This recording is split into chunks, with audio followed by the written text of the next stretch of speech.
পিঠা বানিয়ে আমি এটিকে ভাজতেছিলাম আস্তে আস্তে করে। দেখতে পাচ্ছেন চাল দিয়ে, আমি এখানে আটা বা ময়দা কোনো কিছু দিইনি।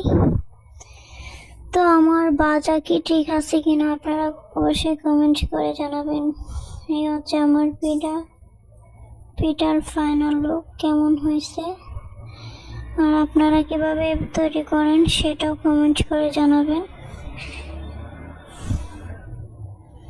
দেখতে পাচ্ছেন আমি ক্যামেরাটাকে ঘুরিয়ে আপনাদেরকে দেখাচ্ছি। আমি বড় করেই বানিয়েছি পিঠা, দেখতে আমার কাছে অনেক সুন্দর লাগে। তো আমি এটাতে রেখে দিয়েছিলাম, এখন আমি এটাকে ভেঙে দেখবো, অনেক মুচমুচে হয়েছে।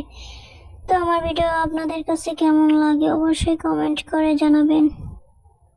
ভিডিওটি ভালো লাগলে লাইক কমেন্ট শেয়ার সাবস্ক্রাইব করে আমার পাশে থাকবেন।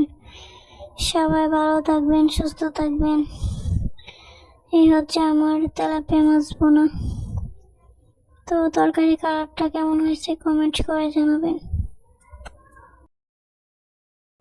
এতক্ষণ যে দেখেছিলেন আমি পিঠা ভেজেছিলাম, এটাই হচ্ছে সেই পিঠার ভিতরের অংশ যেটা দিয়ে আমি পিঠা বানিয়েছি। দেখতে পাচ্ছেন এটা হচ্ছে গরুর গোস্তের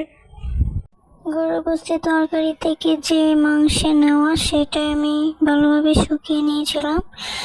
সামান্য পেঁয়াজ আর কাঁচামরিচ দিয়ে ভালোভাবে তেলে ভেজে আমি এটাকে রেখে দিয়েছিলাম, আর এটাই আমার পিঠার ভিতরে ছিল।